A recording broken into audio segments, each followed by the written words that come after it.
All right, in lesson 22, we're going to talk about 3 different kinds of ways to classify graphs. So they can be continuous, or they can be discontinuous or discrete. Okay, so we have graphed a lot of different things. We've graphed lines, we've graphed parabolas, even last year we graphed circles. And so we're familiar with drawing graphs of functions. And looking at what their domains, that's the set of all the possible x values that you can put into the function, and the range, that's the set of all the possible y values that you could get out.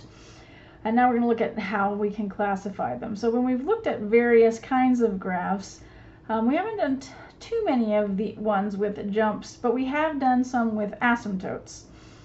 So we've seen graphs that have asymptotes. And so remember, an asymptote is a line that your graph approaches but never reaches. Okay, so a function of a graph that has absolutely no gaps, so there's like no holes in it. I'll kind of show you what those look like, or a jump where it goes like abruptly from one spot to another. These things would make something discontinuous, but if it has no gaps, no jumps, no asymptotes, then it would be continuous. The way that I think of that is if you could trace over the entire graph without ever picking up your pencil, then it is continuous. If you ever have to pick up your pencil, then it's not continuous, it's discontinuous. So a function that has a graph where there are gaps or jumps or asymptotes, okay, so basically something that causes you have to pick up your pencil to get from one part of the graph to the other one, then it will be discontinuous. And there's a special kind of discontinuous graph called a discrete graph or a discrete function, and that's just a collection of individual points. Okay, so there's never any kind of, connection or from one spot to another. It's just a collection of points. So here are a few examples. So if we look at this first graph right here, they're asking us, is it continuous or discontinuous? Okay, and then if it's discontinuous, there's always the option that maybe it's discrete. Okay, so this first one, the first thing we would ask ourselves is, okay, is it continuous? Could I trace over the whole thing without ever having to pick up my pencil? Well, here's a spot right here. Well, there isn't really anything else until I get over here. I have to pick up my pencil to get over to the next spot. And then there's another spot over here, but again, I have to pick up my pencil. I can't smoothly get from one spot to another, and I have to pick up basically this is just 4 points. Okay, so this is an example of a discrete function. It's just a collection of individuals. So notice the definition here, disconnected points. Okay, so this is just a collection of 4 disconnected points. Okay, so it is definitely discontinuous, and it's a special kind of discontinuous that's discrete. So they also asked us to name the x values where it's discontinuous. So it's discontinuous. Okay, now so notice their answer down here, it's discontinuous at -1. Okay, so that's the x value like here. It's discontinuous at 1, x equals 1, that's here. I don't know why they listed 1 twice. It's discontinuous at 3 and at 4. Okay, so those are the places I would have to pick up my pencil to get to the next spot. I'm here, I would have to pick up my pencil to get to 1. I'm here, I would have to pick up my pencil to get to the point with the x-coordinate of 3. I'm here, I'd have to pick up my pencil to get to the point with an x-coordinate of 4. So we're only concerned with the x-coordinates, not with the y-coordinates. Okay, now if we look at the next one, okay, first of all we could say, all right, is it continuous? Well, I'm tracing along, going along my graph, but then when I get here, I have to pick up my pencil and then start over, and then I can trace along this one. Okay, so at this point, I'm going along beautifully, but I have to pick up my pencil at that point. So this is discontinuous. This is an example, a place where we had to jump from one spot to another. So this is, it has a jump, and where does that happen? That happens at x-coordinate 1. So it is called discontinuous at x equals 1. Okay. All right, so let's look at some other ones. All right, so we'll go through. We're going to list any place we see gaps or jumps or asymptotes. Okay, if there's none of these, then we'll know that it's continuous. If there are any of these, then we'll know it's discontinuous. And then we'll have to determine, is it a collection of points, which means it's discrete, or is it just general discontinuous? All right, so if I were going to trace along this one, I just trace, and I'm going along, going along, going along. Okay, nothing, awful happened. Were there any gaps? No. Any jumps? Nope. Any asymptotes? No. Okay, so none of those. So remember that a function that has none of these is called continuous. So this is a continuous function. Okay, and so we don't have to list any x values here because there aren't any discontinuities. Okay, how about the next one? And the next one, we're coming along, and then all of a sudden we get to a hole in the road. So that's what that little circle there represents. There's a little hole in there, and I have to actually jump over that hole to get to the other side and go along. Okay, so that's actually a gap. That's not a jump, but it is a gap. A jump is like this one, where I go from one spot to another one that's far away, not just over a tiny hole. So this one, we had a gap. So yes, there's a gap. Okay, and that gap happened at x coordinate, it looks like maybe -1/2. Okay.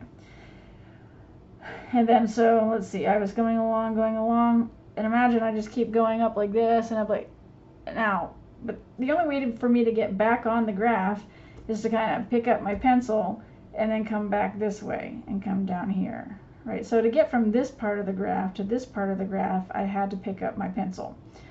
Okay, now what was happening there? Well, this just kept on going forever. We were approaching the y-axis, approaching it, but never actually reaching it. That's an example of an asymptote.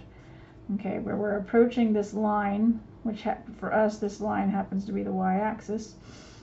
And so where does that happen? Well, that happens at x coordinate 0. So that happens at x equals 0. So we had a gap at x equals -1/2, and we had an asymptote at x equals 0. Okay, so this isn't just a collection of points, so it's not discrete, this is just discontinuous.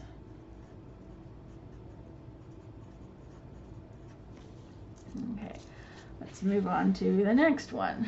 All right, this one, okay, I'm tracing along, and I could just go on and on and on and on and on and on forever, getting closer and closer and closer to the y-axis and never reaching it.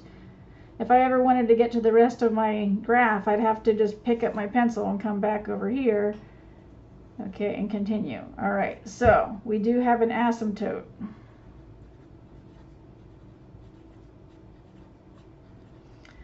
That's the only problem, but even if we have one, that makes it discontinuous. It's not a collection of points. This one is discontinuous. And where does that discontinuity occur? Well, here, okay, at x equals 0 is where that happens.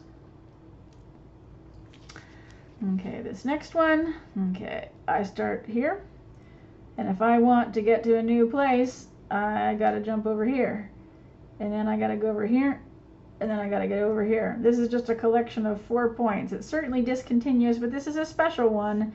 This is discrete, because it's just a collection of individual points. And so if we had to say where the discontinuities occur, then it'll occur at every possible x. So it's going to be, let's see, this x coordinate is -3, this x coordinate is -1, this one is at 1, and this one is at +3.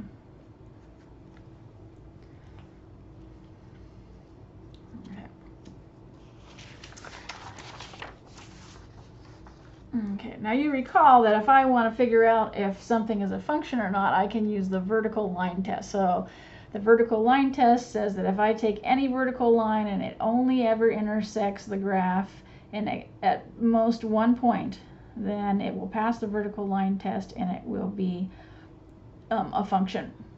So in this one, we're going to determine if the graph is continuous, discontinuous, or discrete, and if it's a function or a relation. So it'll just be a relation. If it fails the vertical line test, it'll be a function if it passes the vertical line test. Okay, so first thing we would do is check the graph for gaps, jumps, asymptotes. Okay, it's got a bunch of gaps or jumps. Okay, because it's a bunch of disconnected points. This one is discrete. Okay, but if I look at a vertical line as I'm moving along here, I never intersect the graph, and here I intersect it once, and then never, and then once, and once, and once, and once. So I do, the most I ever intersect the graph with a vertical line is once. So since it passes the vertical line test, it is a function. Over here, okay, you're going along the graph, there's a hole there, a little gap there. So this one is discontinuous, okay, because of that gap at x equals 2. Just one tiny gap, that's the only one. And then what about a vertical line? So as I'm going along, I intersect once, intersect once, intersect once, intersect once. But as soon as I get here to x equals 1, I'm intersecting, there's actually an infinite number of points on that little line segment there. That's that vertical line segment. So I definitely fail the vertical line test right here where x is equal to 1. Okay. The graph fails the vertical line test at x equals 1. Okay, so it is a relation, not a function. Okay. All right, so hopefully that you can understand the difference between discrete and just general discontinuous as well as continuous. You can finish the last few exercises at the bottom like the previous ones that we did. So you're going to be looking for gaps, okay, any jumps. Okay, jump is, we didn't really have, the only jump, okay, that they ever gave us practice with would have been this one. A jump is where you go from one spot to another spot like that. Okay. Okay, and asymptotes, so look for those, and then as well as looking for whether or not the function passes or fails the vertical line test. Okay, now looking at this one, I'm going to help you real quickly on this one because this can be a little bit of a question. So when you do a vertical line here, okay, there's a big question. Well, does it hit that thing twice or not? So this open circle here means that there's nothing there, and the closed circles means there is something there. So when you get to this spot, this vertical line right here, it'll touch the graph here at this closed circle. Okay, but there's nothing here at the open circle, so it will only touch once there. So if you're confused, like that open circle means just like it does when we're graphing on number lines or whatever, that there's nothing at that spot. Okay.